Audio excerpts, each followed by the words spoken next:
দূতের বুদ্ধিমানও হওয়া উচিত আর পরম বীরও, কারণ রাবণ ছলনাও করতে পারে। তাহলে তো জ্যেষ্ঠ আমাদের হনুমানকেই পাঠানো উচিত। না লক্ষণ, যদি হনুমানকে পাঠাই তাহলে শত্রুদের মনে হবে আমাদের সেনাদের মধ্যে একজনই বীর আছে, যাকে আমরা বারবার পাঠাচ্ছি। রঘুনন্দন, আমার মতে আমাদের যুবরাজ অঙ্গদকে পাঠানো উচিত,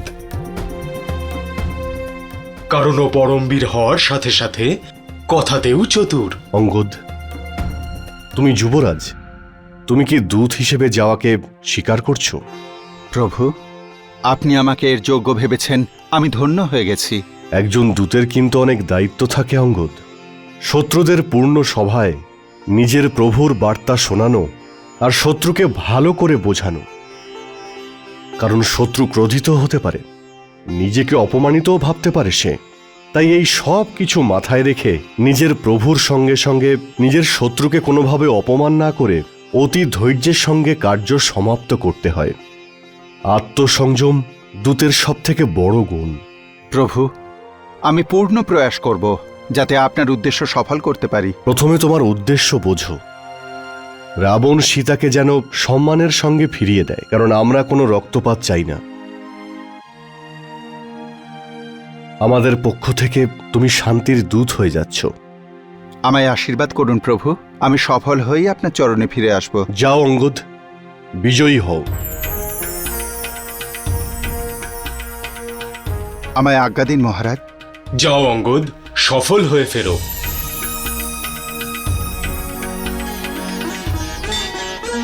जय श्री राम। আগামীকাল দেখুন बलवान अंगद तरुण शक्ति की खान, धर के राम प्रभु का ध्यान पाँव जमा दे।